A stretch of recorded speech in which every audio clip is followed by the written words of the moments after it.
오늘은 로마서 강해 119번째 시간으로 로마서 10장 14절로 15절 말씀을 통하여 복음을 전하는 보내심을 받은 자가 있었기에 라는 제목으로 말씀을 전하며 주시는 은혜를 함께 받고자 합니다. 우리는 지난 시간에 13절에 누구든지 주의 이름을 부르는 자는 구원을 받으리라는 말씀을 통하여 구원은 반드시 주의 이름을 부르는 자가 받는다는 내용으로 말씀을 보았습니다. 죄인인 인간이 구원을 받는 것은 주의 이름을 부를 때라는 것입니다.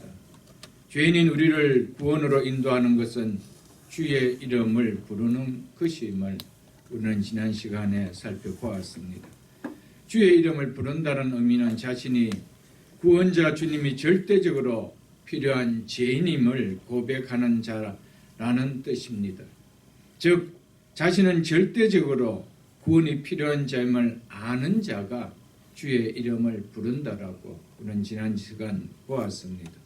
마치 물에 빠진 사람이나 화재 속에 갇힌 사람이 애타게 구조를 위하여 소리치는 것과 같이 한마디로 자신은 절대적으로 구원받지 않으면 멸망할 수밖에 없는 죄인임이 깨달아진 자만이 주의 이름을 부른다는 것입니다. 그러므로 주의 이름을 부른다는 것은 죄인인 우리를 위하여 하나님께서 행하신 일이 믿어지지 않고는, 그리고 그분이 누구신지가 믿어지지 않고는 결코 흉내내어 부를 수 있는 것이 아니라는 것입니다. 그래서 바울은 누구든지 주의 이름을 부르는 자는 구원을 받으리라고 하였던 것이었음을 우리는 지난 시간에 살펴보았습니다.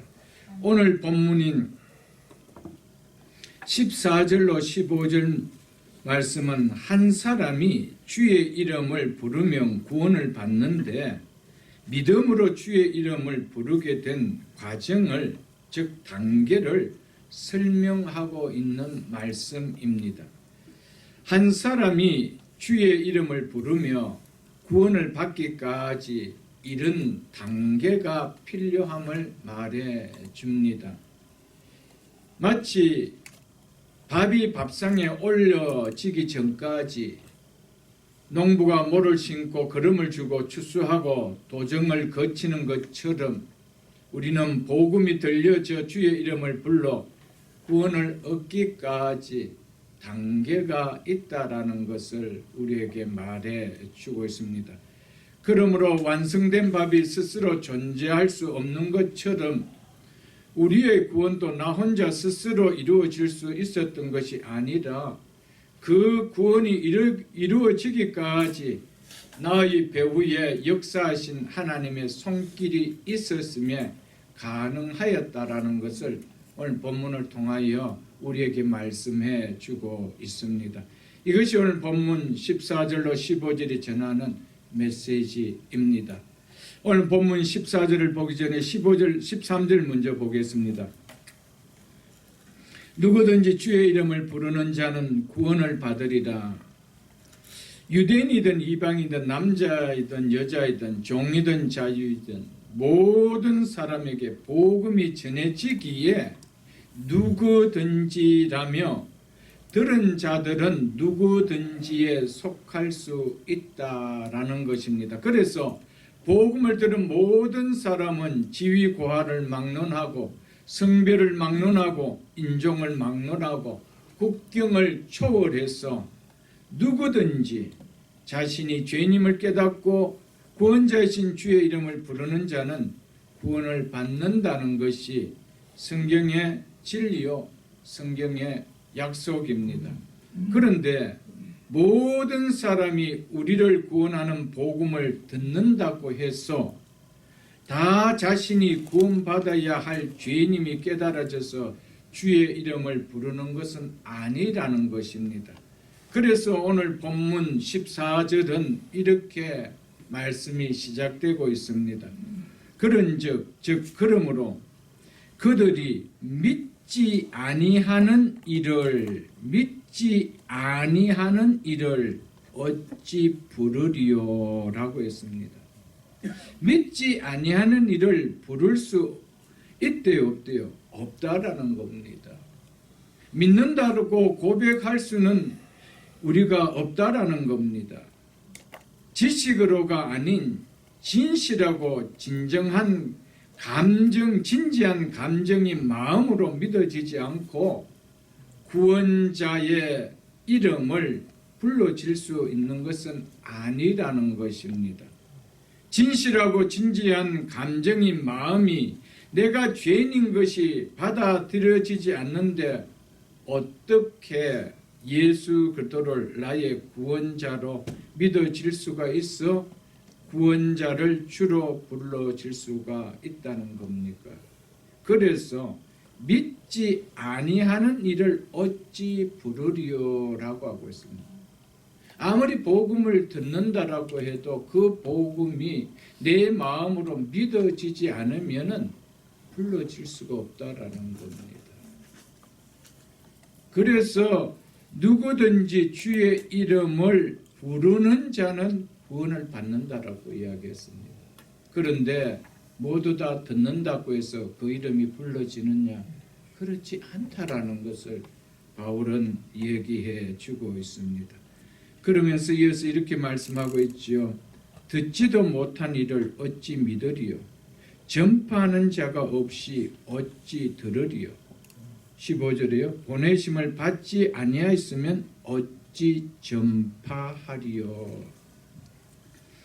바울은 이 과정의 역순의 논리로 우리가 주의 이름을 부르는 자가 되어 구원을 받게 되었음을 그 단계를, 그 과정을 설명해 주고 있습니다. 결국 하나님이 우리에게 구원이 일어나도록 복음 전하는 자를 보내주셨기 때문에 복음이 전파되었고 그 복음이 내게 전파되었기에 내가 들을 수가 있었던 것이었으며 그래서 들었기에 믿음을 가질 수가 있었고 주의 이름을 불러 구원을 받을 수가 있었다는 것을 바울은 오늘 우리에게 말해 주고 있습니다. 이처럼 구원은 우리를 구원하는 복음을 듣고 믿음의 반응을 보임으로 믿어지는 것이기 때문에 복음을 내 귀에 들리도록 하나님께서 전하는 자를 보내주셨기에 내가 들을 수가 있었고 들은 말씀에 내가 깨달을 수 있었던 것이 가능할 수 있었다라는 것을 바울은 말해 주고 있습니다. 오늘 우리에게 이 네 단계들을 말해 주고 있는 이 말씀을 살펴보며 오늘 은혜를 받고자 합니다. 14절에 그런즉 그들이 믿지 아니한 이를 어찌 부르리요? 이 말씀에서 우리는 구원을 얻는 주의 이름을 부르는 것과 믿음과 연결되어 있음을 볼 수가 있습니다. 그래서 누구든지 주의 이름을 부르는 자는 구원을 받으리라. 그런즉 믿지 아니하는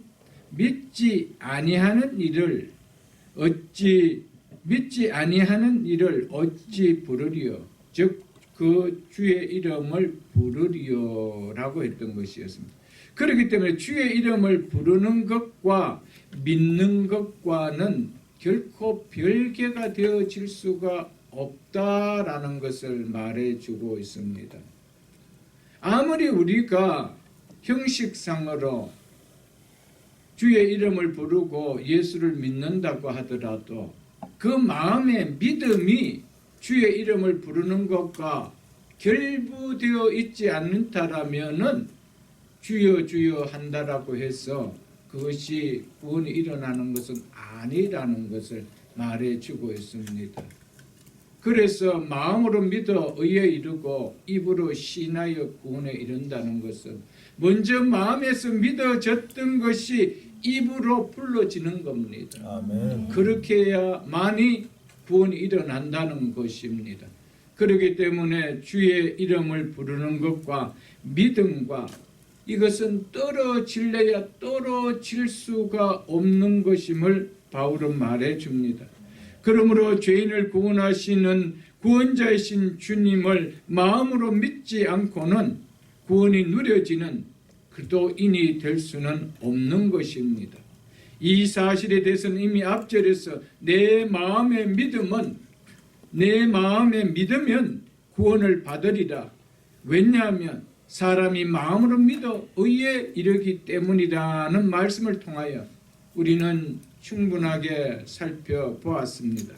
그렇다면 14절에서 그런즉 그들이 믿지 아니하는 일을 어찌 부르리요 라고 할 때 믿지 않는다는 것은 1차적으로 마음으로 믿지 않는다는 것을 우리는 알 수가 있을 것입니다.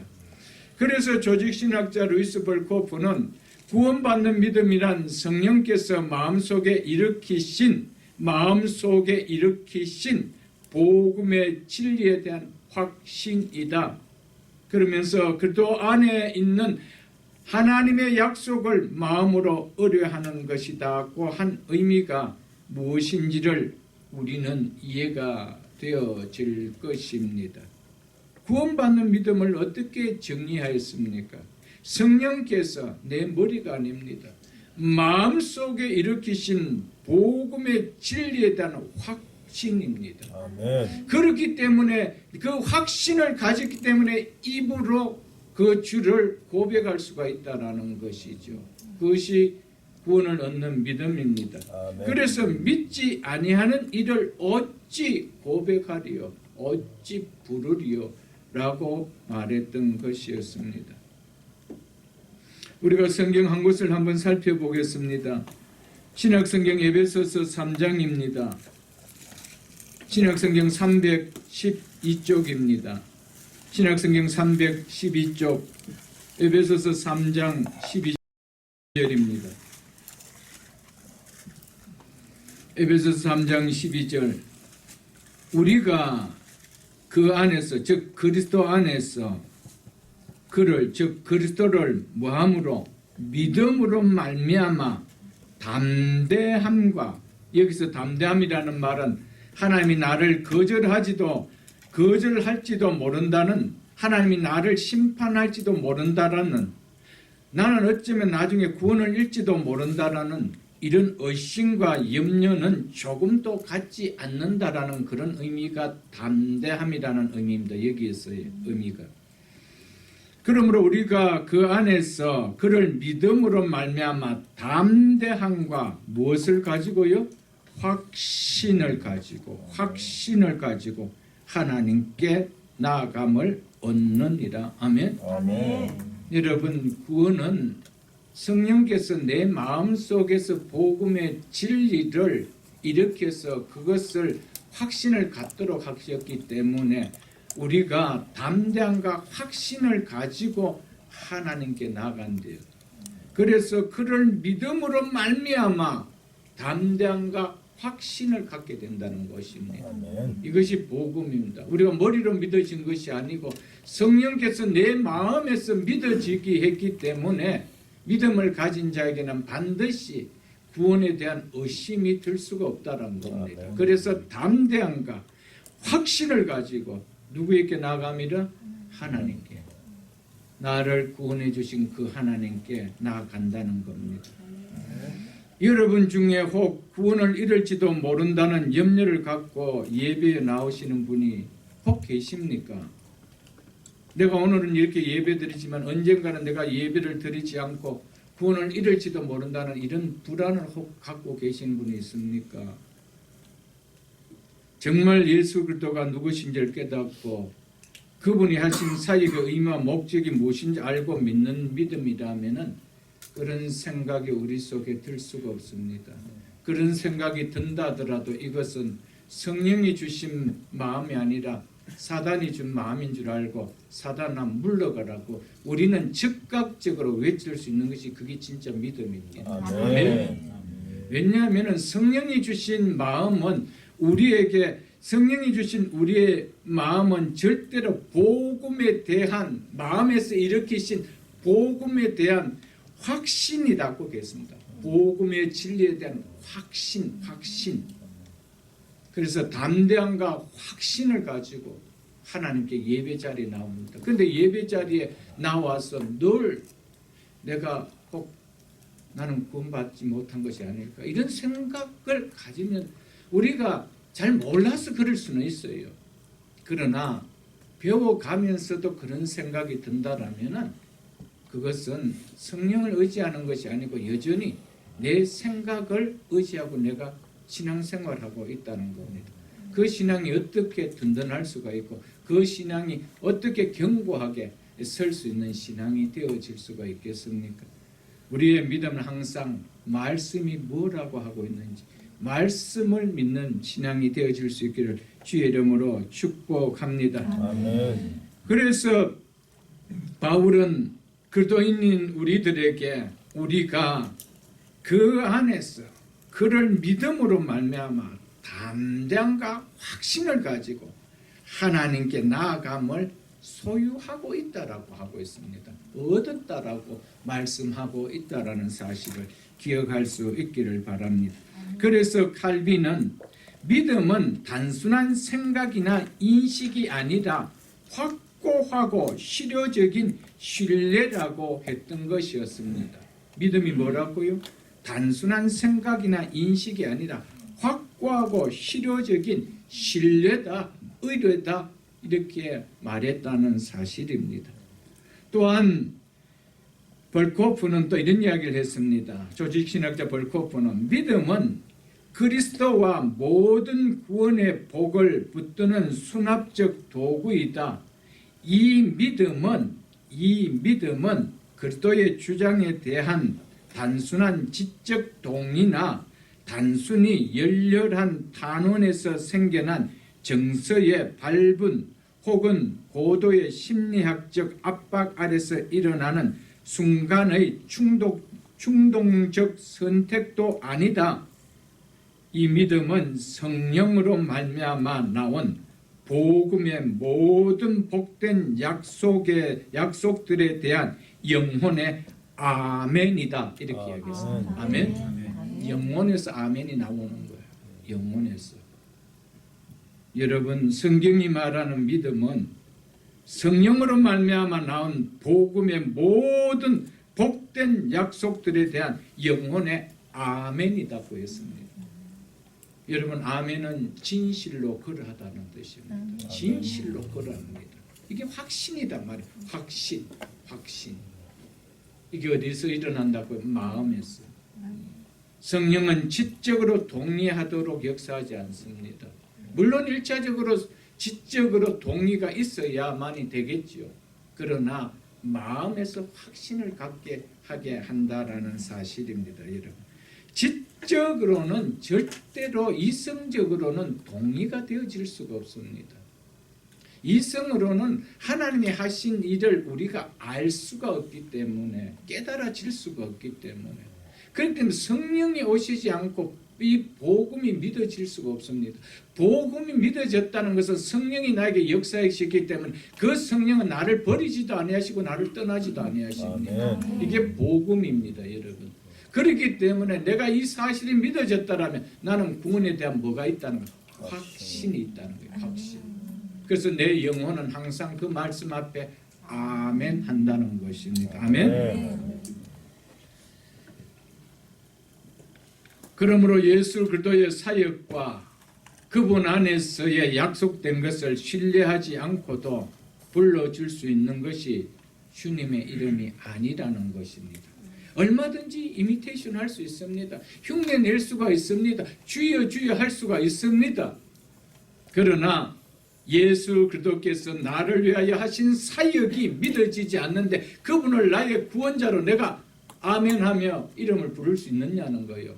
그거는 없다라는 것입니다. 그는 내 마음이 동의하고 있지 않아요. 내 마음이 결코 동하고 있지 않다요. 그는 입술에 분모이같이 앵무새같이 그냥 따라할 뿐이죠. 여러분, 거기에는 구원이 일어날 수는 없는 거예요. 여러분, 예수 그리스도의 사역과 그분 안에서 하나님의 약속하신 것을 내가 신뢰하지 않는데 그 예수를 주라고 고백할 수 있을까요? 초대교회 성도들이 주라고 고백하며 카타콤에 들어갈 수가 있었을까요? 내가 믿어지지 않는 그분을 주라고 고백하며 콜로세움 경기장에 그 맹수의 밥이 되기 위하여 들어갈 수 있을까요? 그것은 impossible입니다. 있을 수가 없는 것입니다, 여러분. 그래서 주의 이름을 부르는 자는, 누구든지 주의 이름을 부르는 자는 구원을 받는다는 것은 오늘 현실과 같은 교회 속에서 쓰여진 성경이 아닙니다. 그 성경은 초대교회 당시에 구원은 이렇게 일어난다, 구원을 믿는 믿음은 이것이다 라고 말하면서 성령의 감동함을 받은 사도들이 기록을 했던 것이었습니다. 우리는 이 사실을 기억할 수가 있어야 됩니다. 그러므로 주의 이름을 부른다는 것은 반드시 그분이 행하신 사역과 그분 안에서 약속된 것을 신뢰를 전제하는 믿음에서만 나올 수 있는 것임을 우리는 기억할 수 있어야 합니다. 주의 이름을 부른다는 것은 나를 구원해 주시기 위해 자신의 몸을 십자가에 내어주신 예수 그리스도의 사랑에 대한 확신이 전제되지 않고는, 그 믿음이 전제되지 않고는 불러질 수 있는 것이 아닙니다. 정말 나를 구원하시기 위하여 자신의 몸을 십자가에 피와 살을 다 찢으시고 쏟으시면서 나를 사랑하기까지 십자가에 몸을 내어주신 그분의 사랑이 내 속에 느껴지지 않는데 그분을 나의 주라고 고백할 수 있을까요? 예수 그리스도의 사랑이 느껴지지 않는데 그분을 나의 주라고 고백은 안 되어지는 거예요. 그 고백을 하면서까지 내가 콜로세움 원형 경기장에 들어가지는 않습니다. 그 사랑이 느껴질 때 나도 그분을 향한 나의 조그마한 사랑이라도 표현하고 싶은 거예요. 그 사랑이 와닿지 않는데 어떤 사랑을 표현할 수 있을까요? 나를 구원해 주신 그분의 사랑에 대한 확신을 갖지 못하고 어떻게 그분이 나의 구원자 되신 주로 내가 부를 수 있고 고백할 수 있을까요? 2000년 기독교 역사를 오면서 너무나도 편안한 속에서 신앙생활을 하다 보니까 이것을 부르는 것이 너무 쉽고 하나도 어렵지도 않고 그런 환경 속에서 신앙생활을 하다 보니까 이렇게 복음을 전하면 굉장히 걸림돌이 되어지는 거예요. 그러나 성경을 기록했던 초대교회 당시에 주의 이름을 부른다라는 거, 그리고 누구든지 그 주의 이름을 부른 자는 구원을 받는다라고 했을 때 믿음이 아니고는 부를 수 없다라고 했습니다. 우리는 그 믿음을 받아들이는 거예요. 오늘 현실 속에 모든 사람이 부르는데 그런 값어치 없는 부름이 아니라는 사실입니다, 여러분들.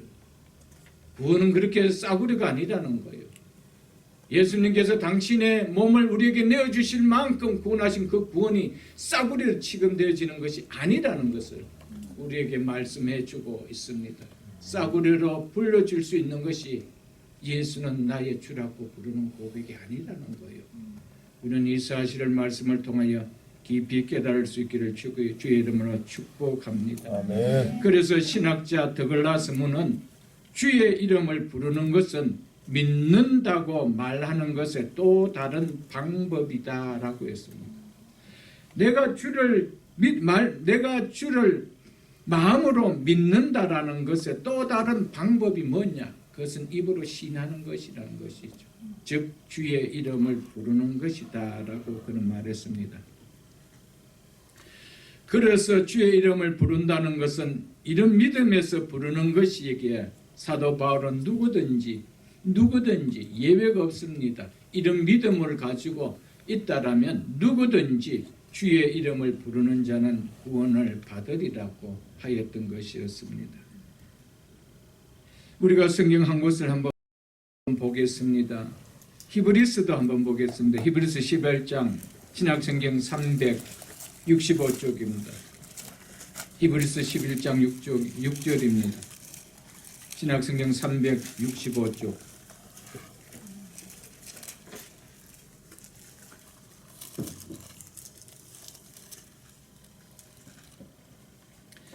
히브리서 11장 6절입니다. 믿음 없이는 하나님을 기쁘시게 하지 못하나니.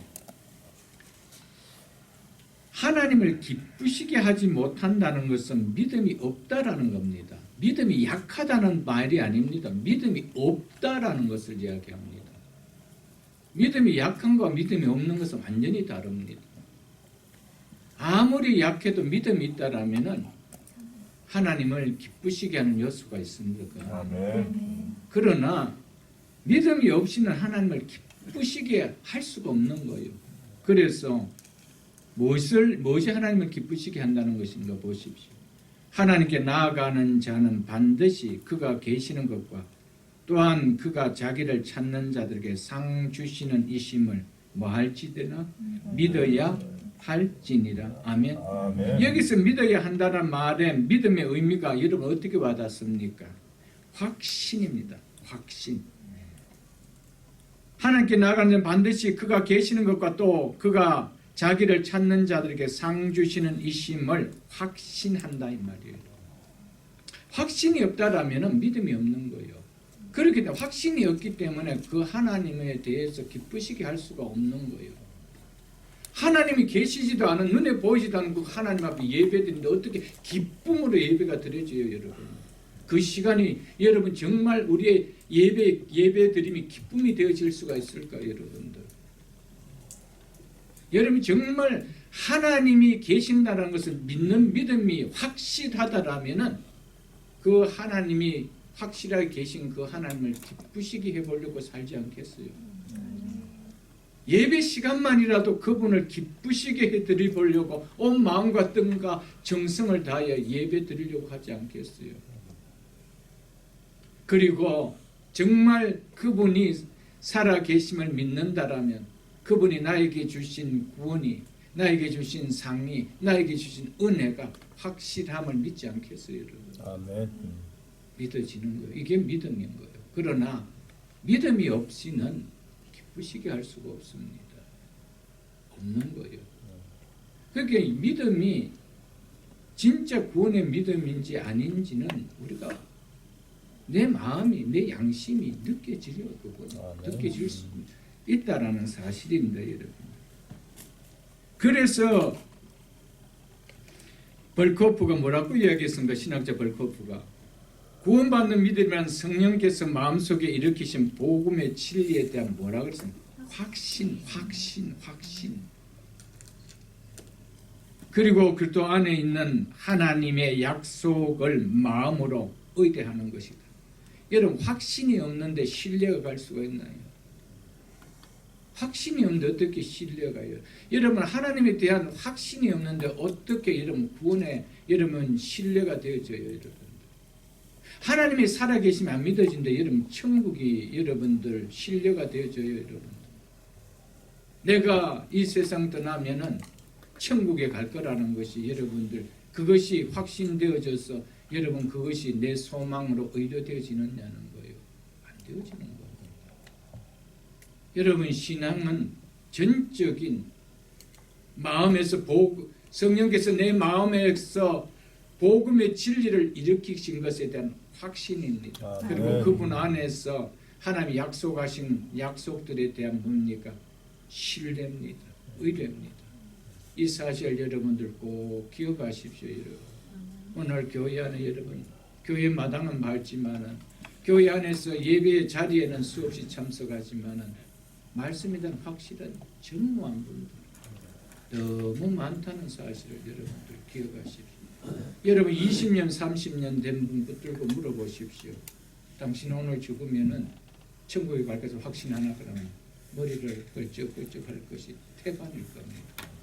제가 임종 앞에 있는 장로님 한 분을 제가 신방 간 적이 있었습니다. 그분은 제가 맨 처음에 미국 와서 이곳에 살 때 그 교회 잠시 제가 나간 적이 있었기 때문이었습니다. 그래서 다른 한 분을 통하여 그분이 지금 병원에 계시기 때문에 그때는 제가 전도사였습니다. 전사님 한번 좀 신방 가봐 줄 수 없겠습니까? 그 제가 신방을 갔습니다.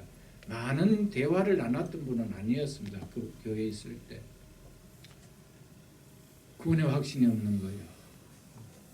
막막하지요. 나는 그럴 줄 몰랐습니다. 여러분 몇 마디만 물어보면은요 금방 나옵니다. 답은요. 그래서 제가 성경을 펴서 읽어주며 그제서야 마음에 안심을 좀 갖더라고요. 여러분 평생을 장로까지 하면서도 구원에 확신 없이 예배당에 앉아 있었다는 거 뭘 이야기할 거예요? 이런 것들. 믿음이 뭔지를 모르고 다녔던 거예요.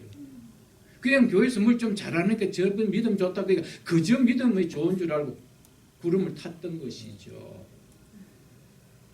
여러분 믿음은 확신입니다. 아멘. 내가 확신이 있는지를 여러분 복음을 말씀을 들으면서 이것이 내게 확신이 있는지를 느껴야 돼요. 그리고 이 사실에 대해서 내가 신뢰를 보내고 있는지를 여러분들 갖고 있어야 된다는 거예요. 그러니까 신앙생활하면서 말씀과 무관하다 전혀 무관하다 거기에 대한 신뢰를 보내는 마음도 없고 한 주간의 삶을 살면서 아무런 관심 없다 오직 하는 비즈니스 일에만 오직 돈 버는 일에만 그건 아니올시다는 것이죠. 그 속에서 어떻게 여러분들 말씀에 대한 신뢰함이 내 속에 한 번이라도 일어나겠어요. 교회에 와서 들어봐야 그거 나와 별개예요. 여러분들. 여러분 신앙은 늘 확신이고 그래서 확신을 의뢰하고 있는 거예요. 그래서 어려운 일을 당하면 약속했던 약속의 말씀을 붙들고 기도의 자리에 나오는 거예요. 어떻게 해요? 담대함과 확신을 가지고 하나님께 나아간다는 것이죠. 이게 신앙이라는 것이죠. 그러나 확신과 신뢰가 없다라는 것은 정말 평상시에는 이빨 있는 맹수같이 보이지만 어려움을 당하면 그냥 이빨 빠진 호랑이와 똑같아요. 믿음이 온데간데 없어요. 여러분. 그런 믿음 되지 않고요. 정말 구원을 얻는 믿음이 무엇인지 늘 한 번 더 말씀을 들으며 깨달을 때마다 깨닫고 누리는 신앙 될 수 있길 주의 이름으로 축복합니다. 아멘. 그리고 믿지 아니하는 일을 어찌 부르리요 라고 할 때 믿지 않는다는 것은 2차적으로 모든 사람들이 다 들은 복음에 믿음의 반응을 나타내지 않는다라고 말하는 것임을 우리는 또한 느낄 수가 있을 것입니다. 모든 사람이 우리를 구원하는 복음을 듣는다고 해서 다 자신이 구원받아야 할 죄임이 깨달아져서 주의 이름을 부르느냐? 그렇지 않다라는 겁니다. 그래서 바울은 16절 하반절에서 이사야 선지자의 말을 인용해서 주여 우리가 전한 것을 누가 믿었나이까? 라고 하였던 것이었습니다. 전했는데 들은 자들이 다 주의 이름을 부르는 것이 아니었다는 겁니다. 그래서 주여 우리가 전한 것을 누가 믿었나이까? 이것이 벌써 바울의 이야기가 아니고 이사야의 선지자의 말씀이 그대로 현실적으로 응해지더라는 거예요. 우리는 생각할 때 이 좋은 복음을 전하면 다 아멘하고 할렐루야하고 받을 것 같은데 안 받는다는 거예요.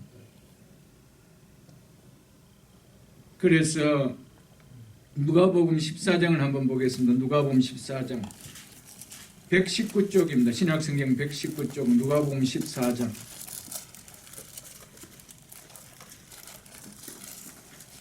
누가복음 14장 15절로 20절까지 우리 한 절씩 좀 보도록 하겠습니다.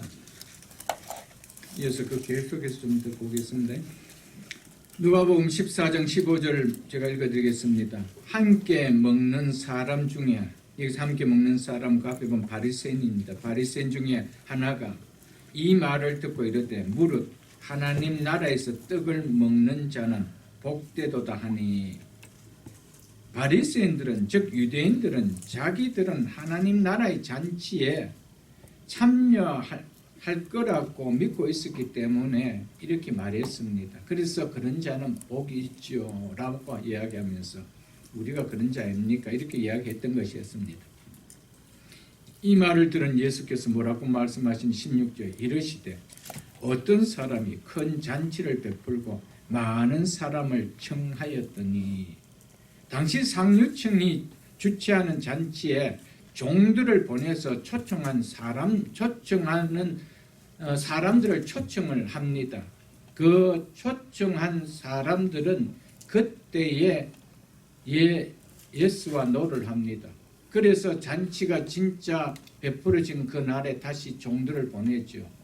그래서 초청을 받았기 때문에 이제 와야 됩니다 라고 하는 것을 이야기하고 있는 것입니다. 그래서 이제 어떻게 한대요? 잔치할 시각에 그 청하였던 자들에게 종을 보내어 이르되 오소서 모든 것이 준비되었나이다 하매, 처음 초청받은 사람들은, 그 유대인들은 분명히 그 초청을 받아들이고 그들은 그 잔치가 시작될 것을 알려주는 종의 말을 기다리고 있었습니다. 그렇게 맨 처음에 초청할 때는 예 가겠습니다 하고 몇월 며칠 날인다 하고 예 알겠습니다 하고, 이제 그 날이 가까우면 종이 우리 집에 올 것을 기다리고 있다는 그 말입니다. 그런데 막상 종들이 와서 이제 주인이 잔치를 다 준비하고 초청한 자들을 부릅니다 라고 했을 때 어떻게 초청받은 자들의 반응을 나타냈습니까? 18절에 다 일치하여, 일치하다마는 한 사람이 행동하는 것처럼 이런 의미입니다. 다 일치하여 뭐였대요? 사양하여. 그럼 처음부터 사양해야 되죠. 그런데 이렇게 사양하더라는 거예요. 당시에 초청을 받아놓고 사양하는 것은 초청한 주인을 무시하는 아주 무례함을 드러낸 행위였습니다. 그러면서 한 사람이 그 이유를 이렇게 이야기하면, 사용한 이유를 한 사람이 이르되 나는 밭을 샀으며 아무래도 나가 보아야 하겠으니 청컨대 나를 양해하도록 하라 하고, 이 사람은 자신의 우선권을 어디에 두고 있는지를 보여주는 사람의 대명사입니다. 이 사람은 영생을 받는 것보다 눈에 보이는 물질을 더 중요하고 여기기 때문에 결국 그 초청을 거절하는 거예요. 그리고 끝내는 비극을 자초하게 되는 것이죠. 밭을 샀음에 물질의 삶에 우선권을 두고 있다는 거예요. 그 영혼의 잔치에 나 별 관심 없다라는 겁니다. 그렇기 때문에 초청한다라고 다 오는 거 아니에요. 19절에 이렇게 이야기합니다. 또 한 사람이 이르되 나는 소 5 거리를 시음하러 나는 소 5 거리를 샀음에 이렇게 이야기하고 있죠. 다른 사람보다 더 많은 밭을 소유하고 있는 부자임을 넌지시 이야기합니다. 보통 농부들은, 그래도 괜찮은 농부들은 소 1마리나 2거래 정도로 이렇게 갖고 있습니다. 그런데 배나 더 갖고 있어요. 5거래. 나 이렇게 부자다라고 넌지시 이야기하고 있습니다. 그렇기 때문에 자칭 부자는 천국에 가는 게 참 어렵습니다. 그 돈을 쓰고 세상을 살아야 하는 그 재미를 그가 알기 때문이죠, 여러분들.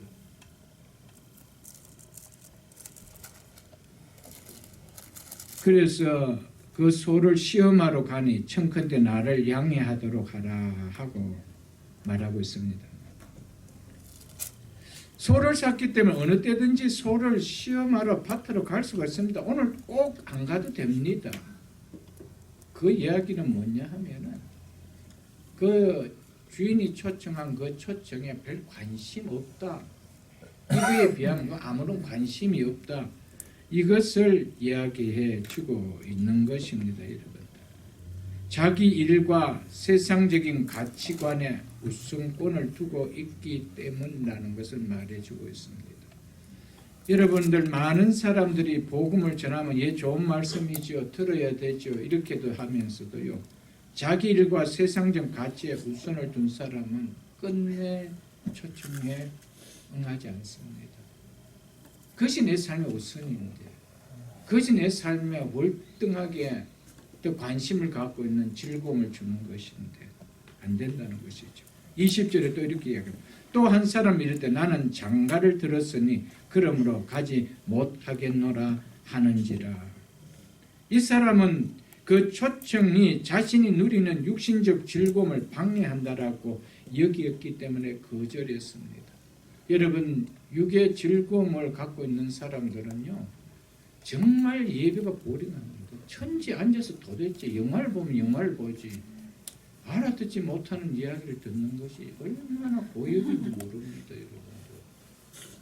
그 육적인 것에 이 초기 발달한 사람은 영적인 일에 관심이 없어요. 그걸 지금 장가들었으니라고 표현을 지금 하고 있는 거예요, 여러분. 정말 이 세 사람들 중에 초청받은 그 자리에 시간이 없어서 못 나온 사람 누가 있습니까? 아무도 없습니다. 다 삶의 우선권이 따로 있었던 거예요. 그리고 이 복음에는 관심이 없었던 거예요. 뭐 했지만은 들었지만 와서 다 알려줬어요. 와서 종들이 자기 집 앞에 와서 알려줬어요. 다 들었어요. 근데 뭐 했대요? 다 주의 이름을 부르진 않았다라는 거예요. 관심을 어디에 두고 사느냐에 따라 이렇게 확연하게 다르다라는 것을 우리에게 말해주고 있습니다. 21절을 보겠습니다. 종이 돌아와 주인에게 그대로 구하니 이에 집주인이 노하여 그 종에게 이르되 빨리 시내의 거리와 골목으로 나가서 가난한 자들과 몸 불편한 자들과 맹인들과 저는 자들을 데려오라 하니라. 부자의 잔치에 초대받을 수 없을 것으로 여겨졌던 자들로 이들은 이방인들과 율법에 의해서 정죄받은 죄인으로 취급받던 유대인들을 말합니다. 유대인들 가운데 세리나 창기라든지 이런 많은 죄인으로 취급받은 그들을 이야기하고 있죠. 22절에 종이 이르되 주인이여 명하신 대로 하였으되 아직 자리가 있나이다.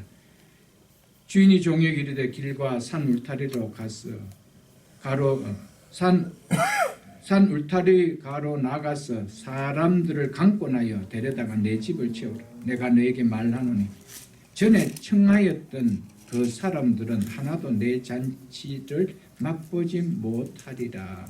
이 잔치를 맛보지 못한다는 이 비유는 하나님 나라에 들어가지 못한다 이 말입니다. 여러분. 청을 받지 않은 자들이 아니요, 청을 받은 자였습니다. 들었던 자들이었습니다. 그런데 들었던 자들 중에 이 잔치의 맛을 보지 못한 자들이 너무 많았다라는 것을 얘기해 주고 있습니다. 그래서 주여 우리가 전한 것을 누가 믿었나이까? 라고 하였던 것이죠.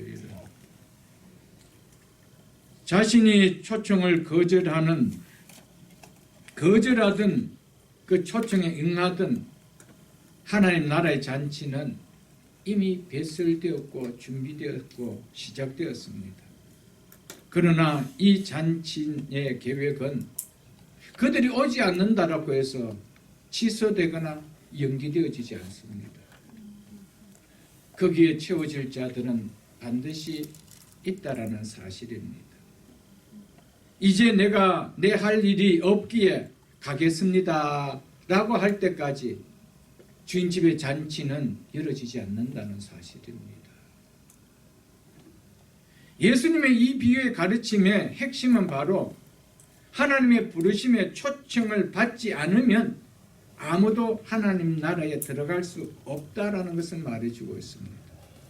여기에서 궁극적으로 오지 않았던 잔치집에 오지 않았던 잔치집에 왔던 결과론적으로 잔치집에 왔던 자들은 한 사람도 예외 없이 그 초청을 다 받았던 자들이었습니다.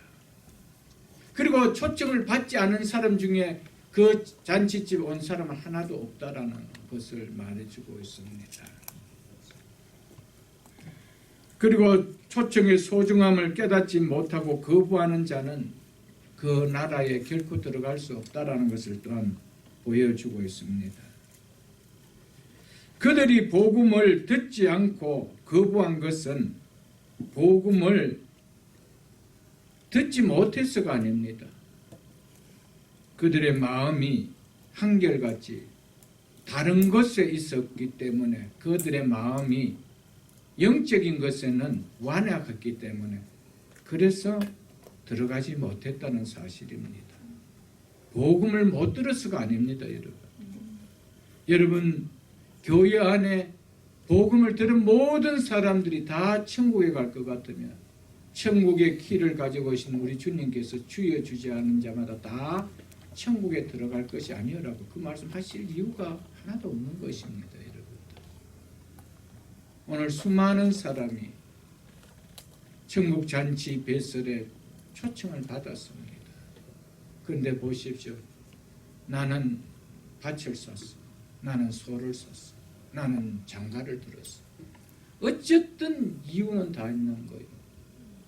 이유를 대면서 그 복음을 거절합니다, 여러분들. 그 거절함의 이유를 마태복음 13장에서 예수님이 이렇게 말씀하고 있습니다. 마태복음 13장 우리 전에 한번 봤던 말씀인지 한번 더 보겠습니다. 21쪽입니다. 신약성경.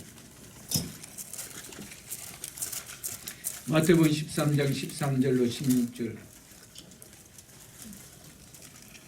예수님께서 네 밥 비유를 하신 다음에 이렇게 말씀하셨습니다. 그러므로 내가 그들에게 비유로 말하는 것은 그들이 보아도 보지 못하며 들어도 듣지 못하며 깨닫지 못합니다. 이사야 예언이 그들에게 이루어졌으니 일렀으되 너희가 듣기는 들어도 깨닫지 못할 것이요 보기는 보아도 알지 못하리니 그 이유가 뭔지 보세요. 15절에 왜냐하면 접속사가 들어갑니다. 이유를 이야기합니다. 이 백성들의 마음이 못하여졌어. 완악해졌어. 이게 이유라는 거예요. 여러분, 마음이 이 복음의 가치가 안 닿는다는 것이죠. 그게 그렇게 와닿지 않는 거예요. 그거를 성경은 예수님은 마음이 완악하다 이렇게 이야기하는 거예요. 좋은 소식을 나쁜 소식으로 여겨버린다는 것이죠. 그래서 마음이 완악하다는 것입니다. 이 백성들의 마음이 완악하여졌어. 그 귀는 듣기에 둔하고 눈은 감았으니 라고 하고 있습니다.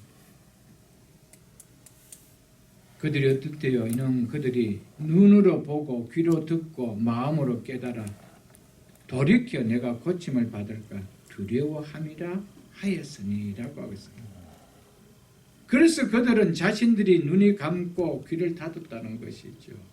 그들이 회개하고 고침을 받지 못한 것은 그들의 마음에 완악한 때문이다. 예수 믿는 것 자체가 두려운 거예요. 이게 얼마나 마음이 완악해요. 여러분, 내가 예수를 믿는 복음을 주는데 그 복음을 믿는 것이 얼마나 굿뉴스인데 근데 그것이 믿어질까 두렵대요. 그러니 주님 뭐라고 하시죠? 완악하다. 완악.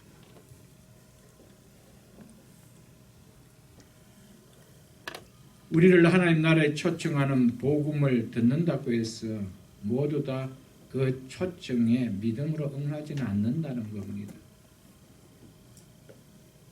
눈을 감는 자가 있고 귀를 닫는 자가 있다라는 겁니다.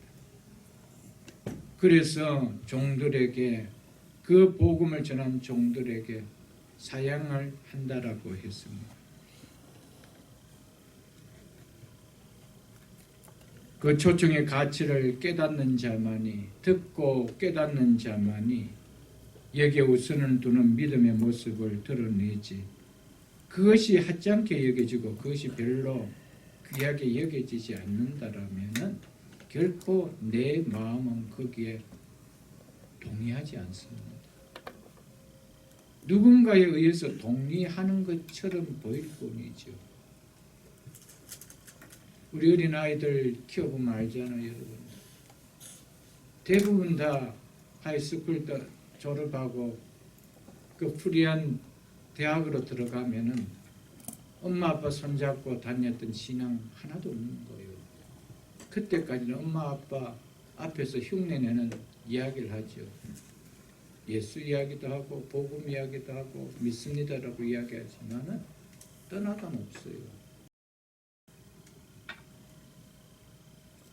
왜냐? 마음은 동하고 있지 않은데 푸시하니까. 여러분 아이들만 그럴까요, 여러분들? 많은 사람들이 그렇습니다. 그냥 흉내내는 것이죠, 여러분. 여러분 아무리 그럴싸해도요 이미테이션한 꽃에는 벌은 날아가지 않아요. 여러분. 끝내는 이것이 진짜인지 아닌지 마음을 보시는 하나님은 정확하게 하시요. 그분은 실수가 없어요. 한 명도 잃어버리지 않아요, 여러분.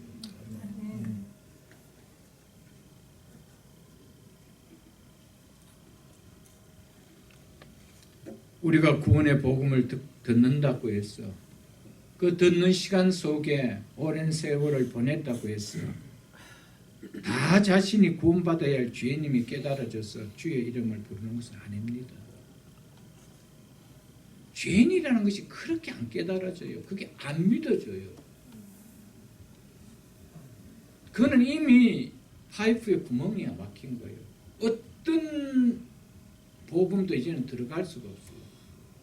첫 복음이 들어갈 때는 내가 죄인인 것이 이게 뚫혀야 흘러 들어가는데 내가 죄인인 것이 느껴지지 않는 이상은 그 다음부터는 복음의 진리는 전혀 안 들어옵니다. 복음이 늘 그 이야기 같아요. 여러분.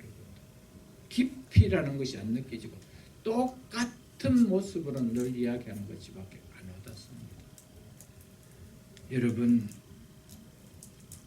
복음을 듣고 내가 구원을 받지 않으면 멸망을 당할 수밖에 없는 죄인이라고 느껴지는 자만이 주의 이름을 부를 수가 있습니다. 아멘.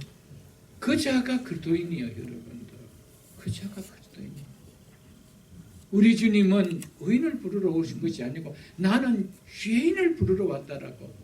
이 땅에 오신 그분 자신, 당신 오신 목적을 분명히 이야기를 하셨어요, 여러분. 사랑하는 성도 여러분, 이 땅에 어떻게 착하게 살아셨다 할지라도 누구보다도 법 없이 착하게 살았다 할지라도 하나님 없이 산 것이 죄인 줄 깨달아야 됩니다. 네. 그래야 하나님 없이 산 것이 죄였고 그 죄의 결과가 얼마나 무섭다는 것이 깨달아져야 그 하나님을 붙들 수가 있는데 아멘. 하나님을 떠났다는 자체가 죄로 안 느껴진다는 거예요.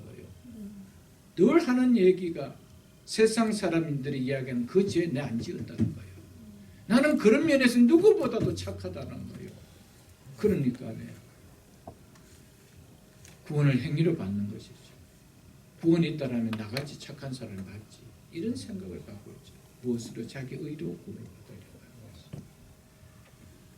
여러분, 그래서 우리의 구원론을 이야기할 때 인간론을 먼저 이야기하잖아요. 인간은 죄인이다. 하나님을 떠났던 죄인이다. 이걸 클리어하게 이게 깨달아져야 이제는 하나님 안에서 살기를 원합니다 라는 주의 이름을 부를 수가 있고 불러주는 것이 얼마나 축복이고 굿뉴스라는 것이 느껴지는 거 아닐까요, 여러분? 아멘. 구원은 들음이라는 과정을 통해 믿어져 일어나기 때문에 들음의 과정을 무시하고는 구원이 일어나는 일은 절대로 불가능합니다.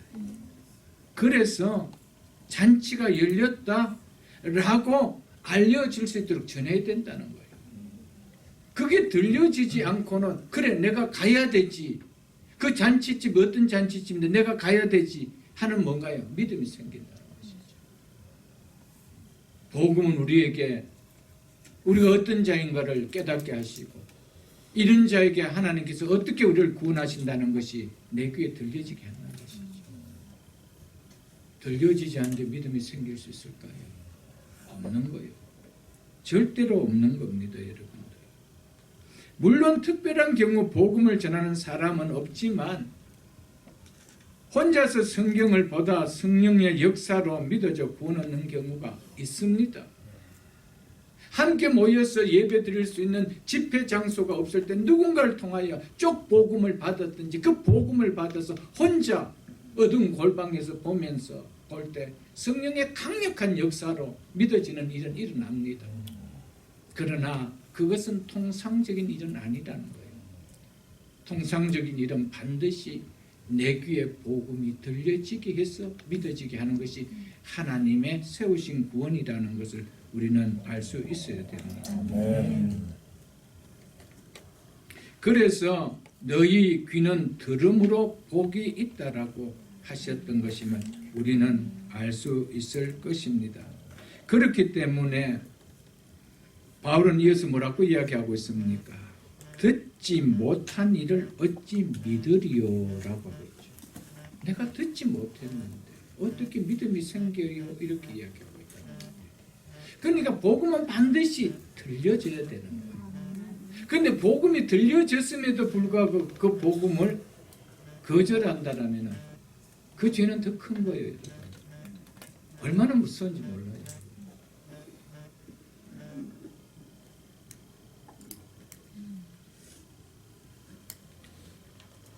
결론적으로 우리 잔치에 참여한 사람들은 초대를 알리는 자의 소리를 다 들은 자들이었습니다. 그 소리를 들었기 때문에 그들이 결국에 잔치집에 참여할 수가 있었던 것이죠, 여러분.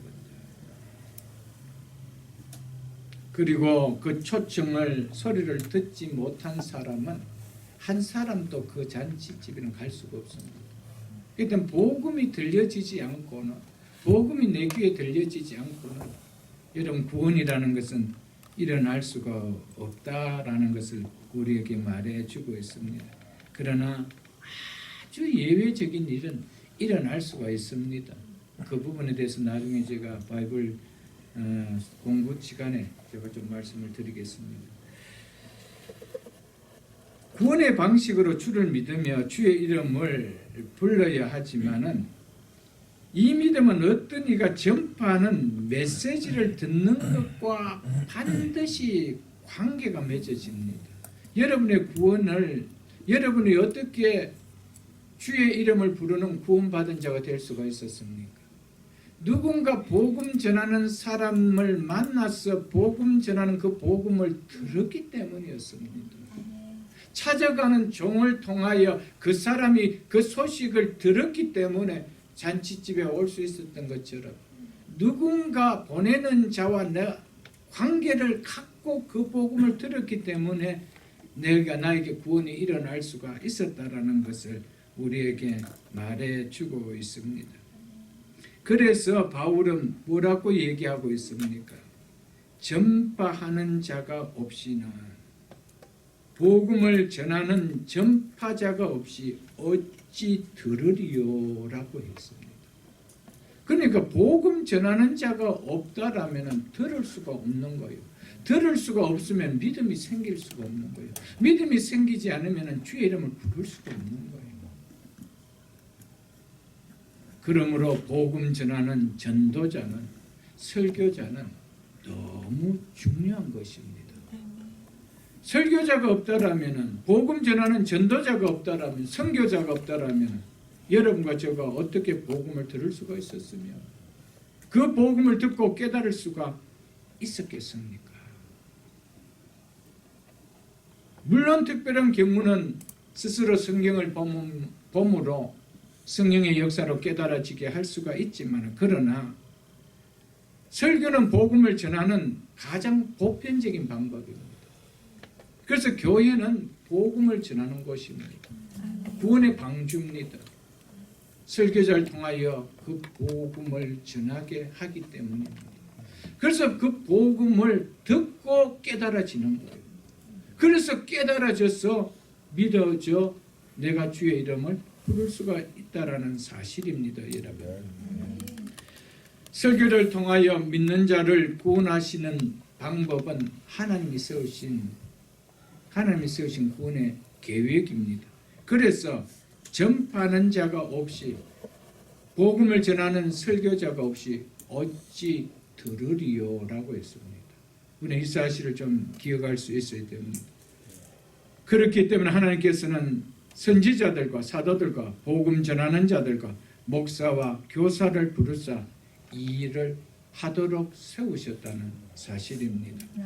구원의 복음을 전하는 설교자를 그리고 내가 갈 수 없는 곳에 가서 복음을 전하고 있는 선교사들을 귀하게 여길 수 있기를 축복합니다. 아멘. 여러분이나 제가 복음을 들어 구원을 얻을 수 있는 것은 복음 전하는 설교자가 있었기 때문이었습니다.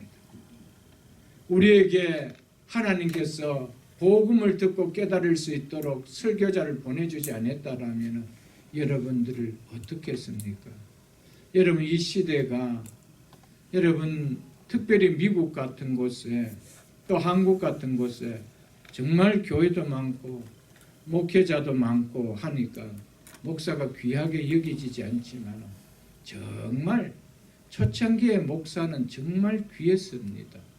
그 한 분이 이 동네 저 동네를 다니면서 설교를 하였습니다. 복음을 전하러 다녔습니다. 왜? 너무 귀했기 때문이었죠. 그리고 그 복음을 받았던 그들은 그렇게 그분들을 귀하게 여겼습니다. 지금은 정말 귀하게 여기지지 않는 것이 이 목회자들 아닐까요? 저 목사로서 가슴 아픈 일이죠. 그는 뭐 목사들이 한 저지른 행동들이 있기 때문에 그런 일도 있겠지만은 그거보다도 복음을 깨닫지 못한 자들이 교회 안에 너무 많기 때문에 그 복음을 전하는 자가 별로 귀하게 와닿지 않는다는 것이죠. 정말 내 생명이 위독할 때 나를 치료해주고 구원해준 의사의 고마움을 깨닫는다라면 모든 의사를 볼 때마다 고맙다는 생각이 들 것입니다. 아멘. 정말 말씀을 통하여 구원의 은혜가 누려지고 정말 내가 하나님의 백성이 됐다는 것이 얼마나 귀하다는 것을 깨닫는 사람은요, 정말 내가 모르는 목사나 선교사를 만나도 감사하다고 여겨요. 아멘. 정말 귀하시네요. 귀한 사이에 가고 계시네요. 이렇게 이야기를 하죠, 여러분들.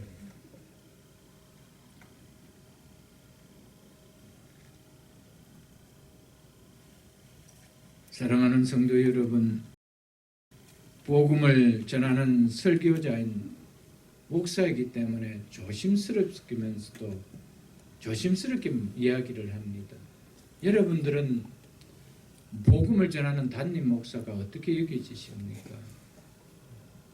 저를 이야기하는 것이 아니고요. 저가 아니라도 앞으로 이 교회는 또 후임 목사가 오고 또 3대째 목사가 세워질 것입니다. 그리고 자녀들에게 복음을 전하는 교사들은 여러분 어떻게 느껴지십니까? 여러분 그것은 내가 복음을 깨닫는 깊이만큼 저는 비례한다고 믿습니다. 저는 확실히 그렇습니다.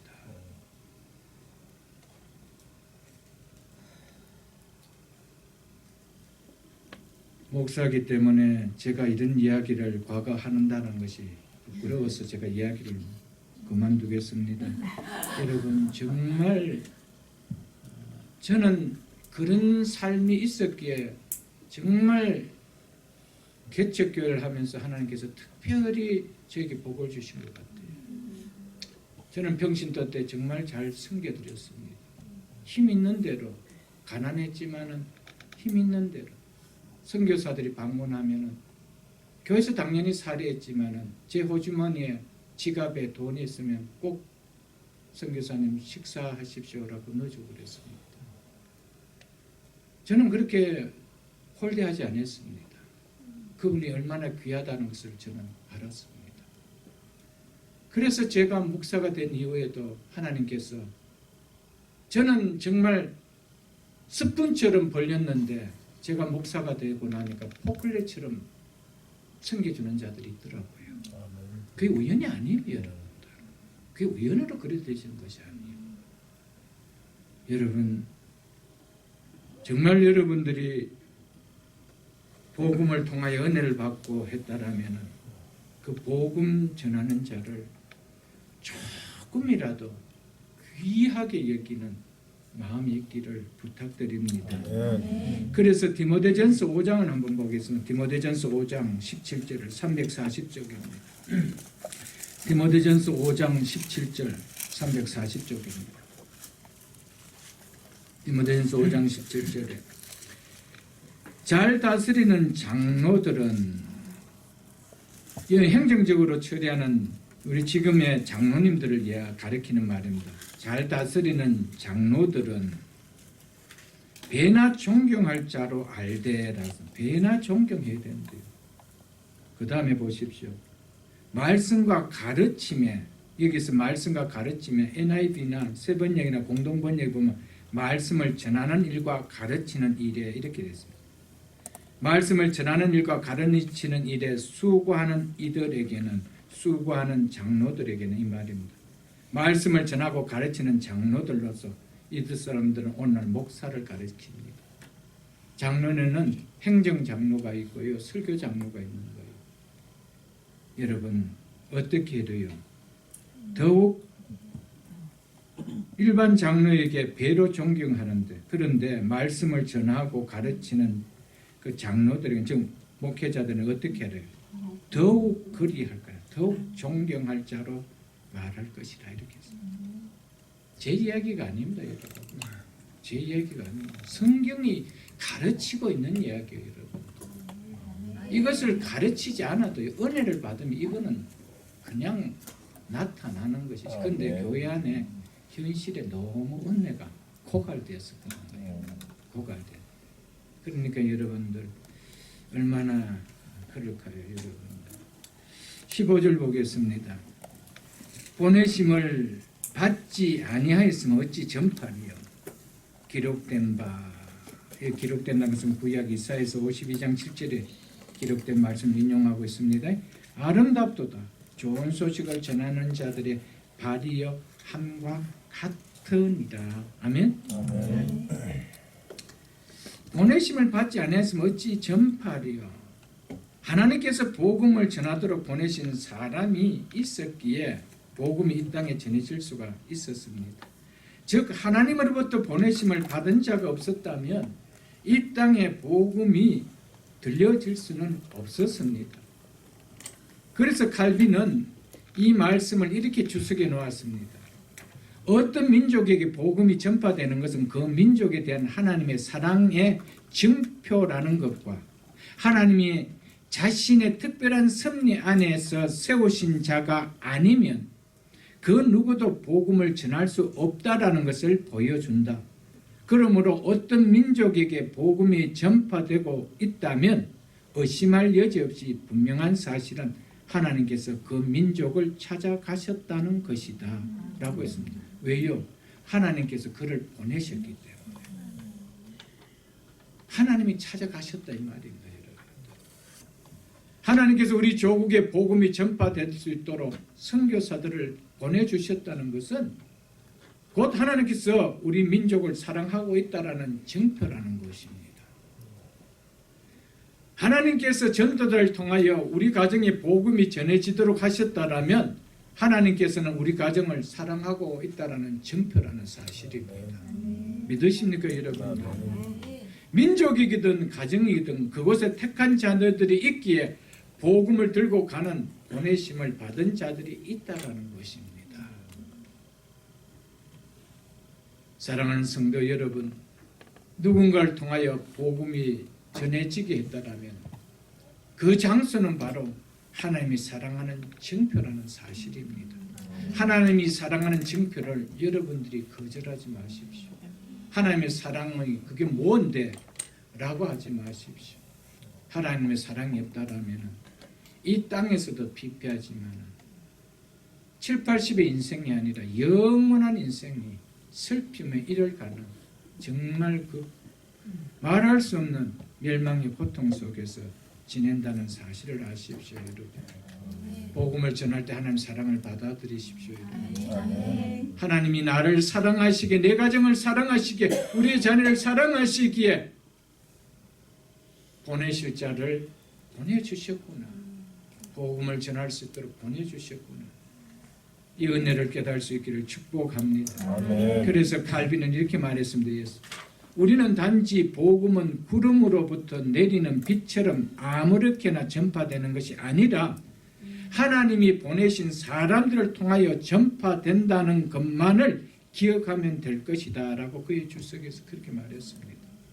하나님이 보내신 사람들을 통하여 전파된다라고, 하늘에서 비를 내리는 것처럼 복음은 아무렇게나 전파되는 것이 아니라는 겁니다.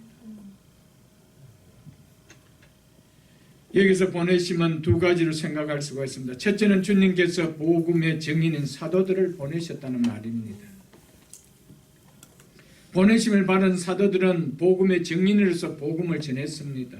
그 사역과 메시지가 성경에 기록되어 있죠. 그리고 두 번째는 오늘날 주님께서 교회를 통하여 기록된 말씀을 들고 복음을 전하도록 선교사와 설교자를 세우셨다는 사실입니다. 주님께서 보내실 때 죄인을 구원할 구원의 메시지와 함께 반드시 그렇게 보내십니다. 그래서 뭐라고 말씀했습니까? 좋은 소식을 전하는 자들의 발이여라고 했습니다.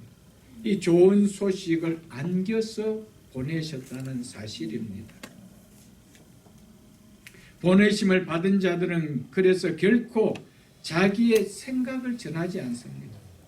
반드시 사도들에 의해서 권위 있게 계시된 복음의 진리를 전하게 되어 있습니다. 거기에 내 생각을 가미해서 전하는 것이 아니라는 것이죠. 여러분과 저가 구원을 받게 된 것은 여러분과 저를 구원하시기 위하여 하나님께서 먼저 보내신 자들이 우리 앞서 있도록 하셨음을 우리는 반드시 기억해야 됩니다. 그를 통하여 전하는 복음을 들을 수 있었기에 우리 안에 구원받는 믿음이 일어날 수가 있었고, 그래서 예수를 주라 신할 수가 있었고 주의 이름을 부를 수가 있었다라는 사실을 우리는 기억해야 됩니다. 히브리서 3장을 한번 보겠습니다. 히브리서 3장 355쪽입니다. 히브리서 3장 355쪽입니다. 이렇게 말씀하고 있습니다.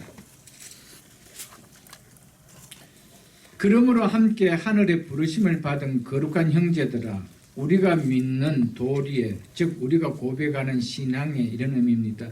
우리가 고백하는 신앙에 무엇이며 그렇습니까? 사도이시며 대제사장이신 예수를 깊이 생각하라. 예수님을 사도라고 이야기하고 있습니다. 우리는 사도 그럼 12제자로만 생각하고 있는데, 우리는 예수를 뭐라고 신앙 고백한대요? 사도로 신앙 고백하고 있대요. 사도라는 이 헬라어는 아포스톨로스라는 이 단어는 보내심을 받은 자라는 뜻입니다. 예수님을 사도라고 하는 것은 하나님이 우리를 위하여 보내셨다 이 말입니다. 그래서 사도이신 예수님을 깊이 생각하라고 이야기하고 있죠. 왜 예수님께서 하나님으로부터 보내심을 받고 이 땅에 오셨는지 히브리서 저자는 우리에게 깊이 생각해 보라고 이야기하고 있습니다. 이는 예수님께서 왜 땅에 오셨는지 그 이유에 대해서 깊이 생각하는 믿음을 가져라는 겁니다. 그 깊이 생각하는 신앙생활을 하라는 말입니다. 왜 하나님께서 예수님을 이 땅에 보내심을 받는 자인 사도가 되게 하셔서 보내셨는가? 우리를 구원하시기 위하여.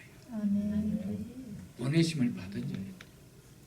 그래서 우리를 구원하시기 위하여 첫 사도가 되어 오신 예수님께서 제자들 통하여 내가 너희를 또한 보낸다라고 이야기했습니다. 그것이 요한복음 20장 21절에 나옵니다. 예수께서 또 이르시되 너희에게 평강이 있을지어다. 아버지께서 나를 보내신 것 같이 나도 너희를 보내노라라고 했습니다.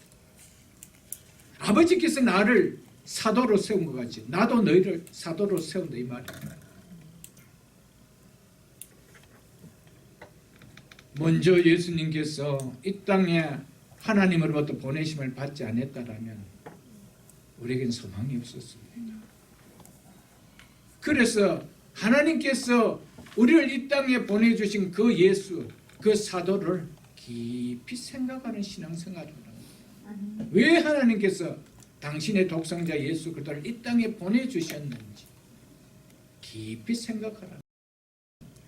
왜 예수님께서는 12사도들을 세워서 복음을 전하게 하시고 그 복음들을 기록하게 하셔서 성경으로 두시게 하셨을까요? 그 복음을 들고 또한 전한 자를 세워서 복음을 듣게 하기 위해서입니다. 아멘. 여러분, 사도를 세워서 복음을 전한 것과 똑같이 2000년 기독교 역사 가운데 하나님은 복음 전한 자를 세워서 수많은 영혼들을 구원하시기 위하여 복음 전하는 자로 사용하셨습니다. 그들이 없었더라면 여러분도 저도 이 복음을 깨달을 수가 없었습니다. 여러분, 오늘 말씀과 같이 보내심을 받지 아니했으면 어찌 전파리요. 보내심을 받지 아니했어요. 그렇기 때문에 이 보내심을 받지 아니했다라면 이 보내심의 권위가 누구에게 있다는 말이에요? 하나님께 있다라는 거예요. 구원은 하나님께 있다 이 말이요. 여러분, 오늘날의 선교사와 말씀을 설교하는 설교자는 하나님이 세우신 권위로 세우신 자입니다. 그들이 아니면은 하나님이 보내신 자, 하나님이 세우신 자가 아니라면은 전할 수가 없는 거예요. 그것을 이야기해 싹뿐이라고 이야기하는 거예요. 그렇기 때문에 선교사도 복음을 전하는 설교자도 보내심을 받았다는 이 일에 확신이 없으면 안 됩니다. 확신이 없으면은 싹군처럼 삽니다. 쟤네들 복음을 전하지 않고 다른 비즈니스를 하고 있는 거예요. 목사들이. 말씀을 가지고 다른 장사를 하고 있는 거예요. 그 복음에 물을 타버리고 인간적인 복음을 전하고 있는 것이죠. 진짜 복음을 전해야 된다라는 이 사명을 갖고 하나님께서 나를 세웠다라면은 살든지 죽든지 이거 전하다 가는 것이죠. 그렇기 때문에 선교사도요, 설교를 하는 목사도 하나님이 세웠다는 확신이 없으면 전할 수가 없는 거예요.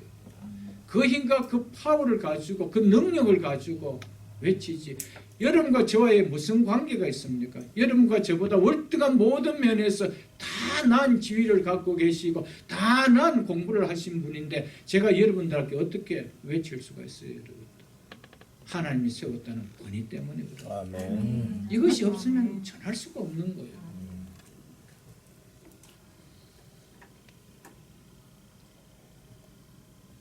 그러면서 예수님께서 마태복음 10장 16절에 보라 내가 너희를 보냄이, 제자들 향해서 내가 너희를 보냄이 양을 이리 가운데 보낸가 같도다라고 했습니다. 내가 너희를 보낸대.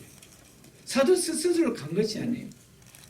여러분, 설교자는 스스로 강단에 서서 여러분 전하는 것이 아니에요. 여러분, 하나님이 보내셨다는 확신을 갖기 위해.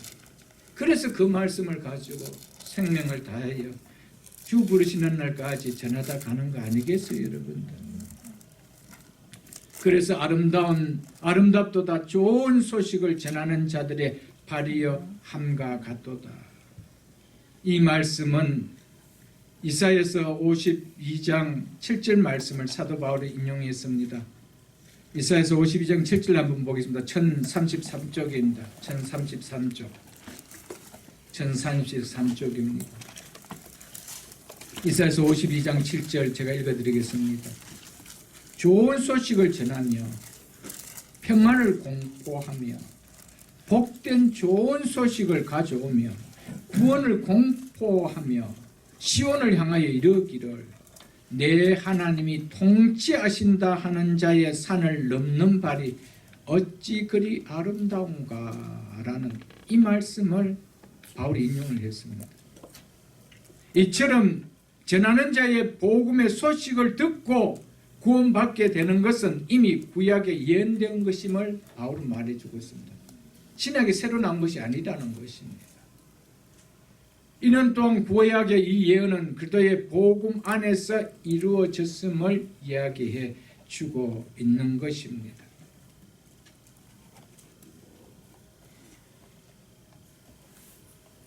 이 이사야의 배경은 바벨론 포로에 있는 이스라엘 백성들을 위한 내용이었습니다. 이제 너희가 바벨론에서 해방된다라고 하는 이 메시지를 들고 오는 그 복음의 기쁜 소식을, 구원의 소식을 전하는 자의 발이 얼마나 아름답겠어요. 그 소식을 기다리고 있는 자들이 얼마나 아름답겠어요. 참 기쁘겠어요. 여러분. 오늘 복음이 왜 복된 소식입니까? 기쁜 소식입니까? 허물과 죄로 죽었던 우리에게 사는 구원의 길이 있다라고 전해주기 때문입니다.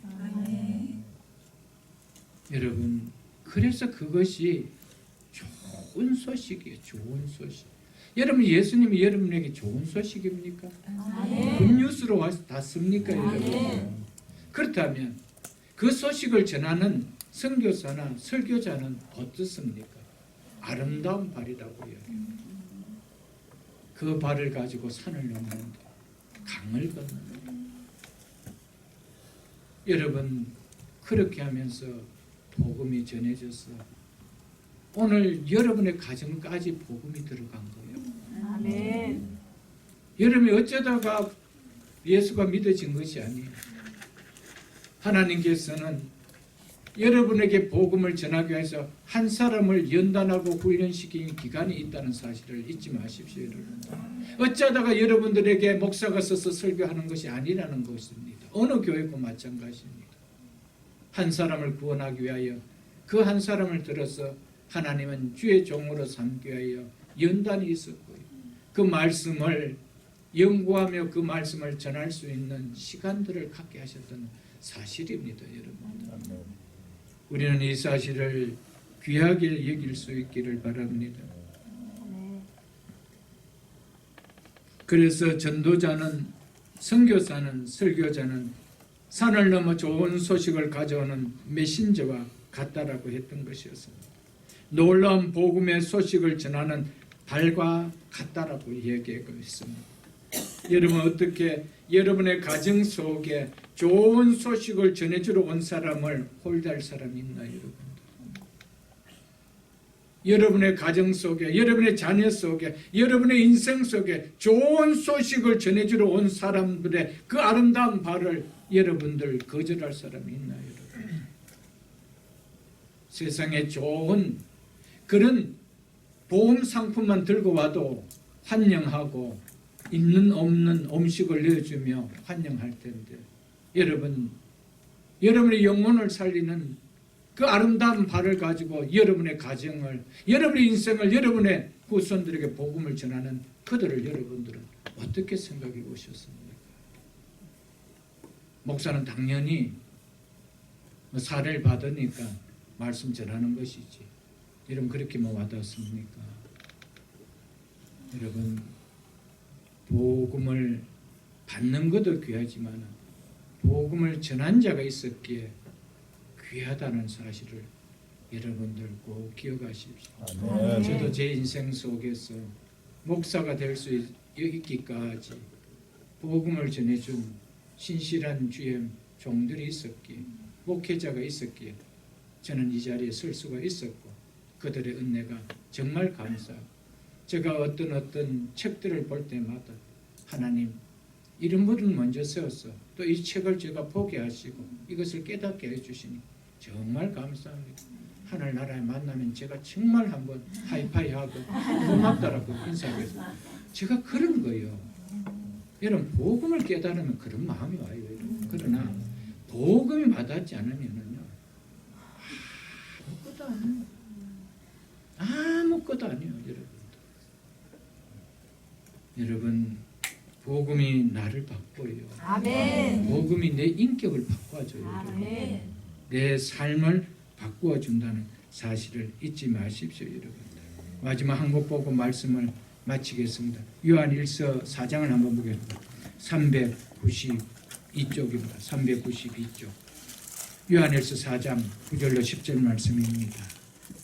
하나님의 사랑이 우리에게 이렇게 나타난 바 되었으니 하나님이 자기의 독생자를 세상에 보내시는 그런 말미암아 우리를 살리려 하십니다. 사랑은 여기 있으니 우리가 하나님을 사랑한 것이 아니요 하나님이 우리를 사랑하사 우리 죄를 속하기 위하여 화목 제물로 그 아들을 보내셨습니다. 아멘. 이 소식이 나쁜 소식입니까? 좋은 소식입니까? 여러분, 이거보다 굿뉴스가 있나요? 내 인생 속에 나를 살리기 위하여 하나님께서 사랑하는 독생자를 이 땅에 보내주신다는데, 나 하나 살리기 위하여, 내 가정 살리기 위하여, 내 자녀 살리기 위하여 하나님께서 사랑하는 독생자를 이 땅에 보내주셨다는데 이 소식을 왜 거절해요? 이 좋은 소식을 어떻게 거절할 수가 있나요, 여러분? 이 소식을 듣지 못하고 죽어가는 자가 있을까 봐 듣지 못한 이를 어찌 믿으리요? 라며 이 이유 때문에 오늘 또 선교사들이 열방을 향해 보내주고 있다는 사실입니다. 듣지 못한 이가 이를 어찌 믿으리요? 들어야 된다는 거예요. 그래서 선교사들이 오늘 또 열방을 향하여 듣지 못한 이를 향하여 들으라고 전하는 거예요. 목사도 똑같아요.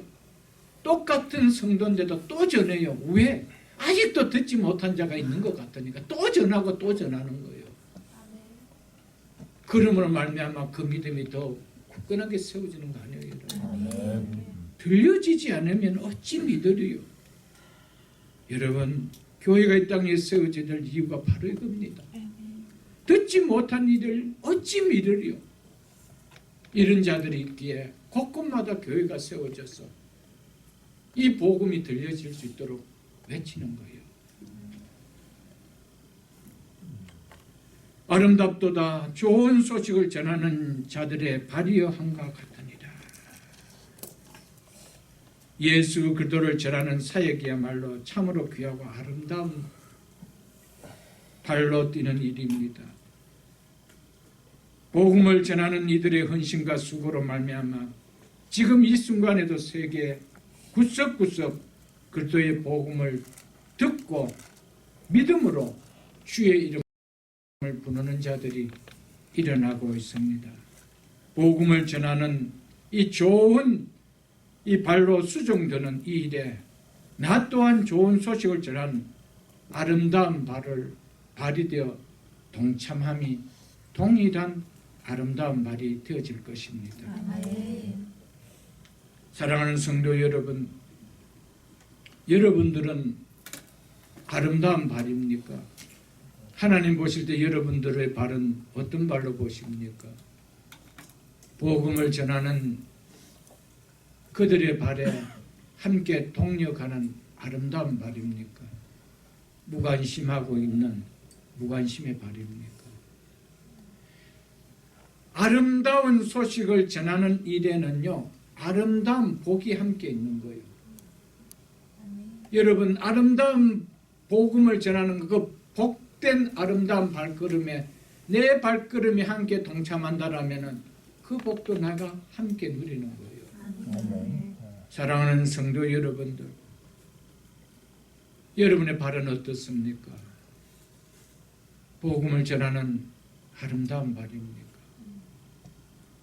이것을 떠나서도요, 여러분의 발은 여러분의 자녀들을 데리고 여러분의 가정들을 데리고 어디로 향하는 발입니까?